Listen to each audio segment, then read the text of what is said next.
भारत कितना भी गरीब हो जाए, नेपाल पाकिस्तान से तो पीछे नहीं हो सकता। फिर किसने बनाई ये रिपोर्ट? पहले मोदी को रोका, अब सीतारमण के अमेरिका में घुसने पर बैन की मांग। विदेशी साजिश हुई बेनकाब। पाकिस्तान की ट्वीट आर्मी और कई खाड़ी देश हैं मोदी के खिलाफ। कई देश विरोधी भी देते हैं उनका साथ। हिंदुस्तान को नेपाल और पाकिस्तान से भी ज्यादा गरीब बताने की साजिश किसने की? रिपोर्ट की एक एक बातें पढ़कर आपका सिर चकरा जाएगा। आपको लगेगा कि ये रिपोर्ट किसी पाकिस्तान परस्त व्यक्ति ने बनाई है। हम आपको एक एक सच्चाई बताएंगे, लेकिन पहले रिपोर्ट सुनिए, फिर भारत सरकार ने इसे साजिश क्यों बताया वो समझिए, और फिर आपको बताते हैं कि कैसे भारत की तरक्की से चढ़ने वाला पड़ोसी पाकिस्तान ट्वीट आर्मी के जरिए नया खेल रच रहा है। हर साल ग्लोबल हंगर इंडेक्स की रिपोर्ट आती है जिसमें यह बताया जाता है कि फला देश में कुपोषण को लेकर स्थिति कैसी है, बच्चों को खाना पीना सही मिल रहा है कि नहीं, और भुखमरी के हालात तो नहीं है।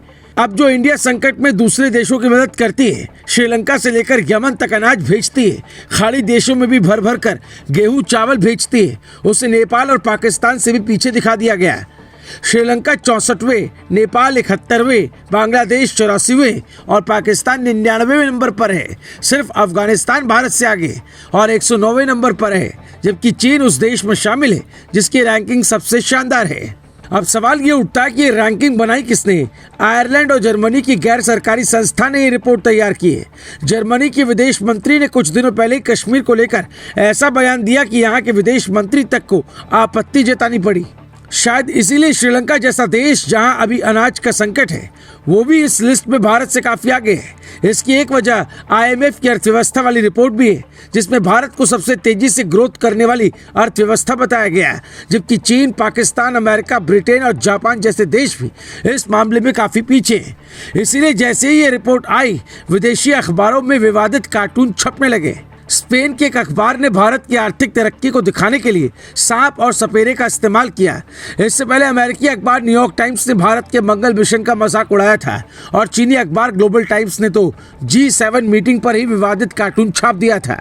जबकि G7 मीटिंग में तो इस बार अमेरिकी राष्ट्रपति जो बाइडेन भी मोदी से मिलने को बेताब दिखे।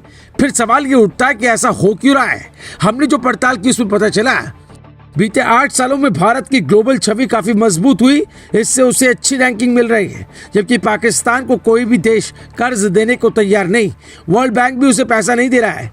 चीन को भारत लगातार टक्कर दे रहा है। यहाँ चाइनीज फोन भी बैन होने वाले, सख्ती बढ़ रही है। ऐसे में चीन पाकिस्तान मिलकर भारत को बदनाम करना चाह रहे हैं, इसीलिए ऐसी रिपोर्ट बनाई गई। भारतीय महिला बाल विकास कल्याण मंत्रालय ने भी इसे झूठ बताया, यानी रिपोर्ट पर सवाल है। आपको ये जानकर हैरानी होगी कि भारत को बदनाम करने के लिए पाकिस्तान में बाकायदा ट्रोल आर्मी चल रही है, जिसकी फंडिंग विदेशों से हो रही है।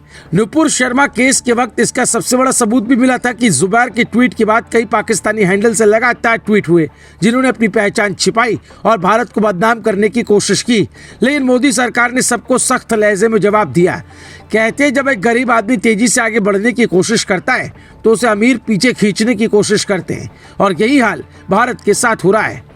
अब तक दुनिया भारत को पिछड़ी अर्थव्यवस्था के रूप में देख रही थी, लेकिन जब से IMF ने कहा भारत सिर्फ 5 ट्रिलियन ही नहीं बल्कि 10 ट्रिलियन डॉलर की इकोनॉमी बनने की क्षमता रखता है, कई देशों को मिर्ची लग गई है।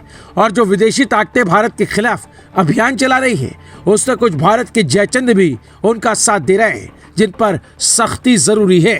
Bureau report, global Bharat TV।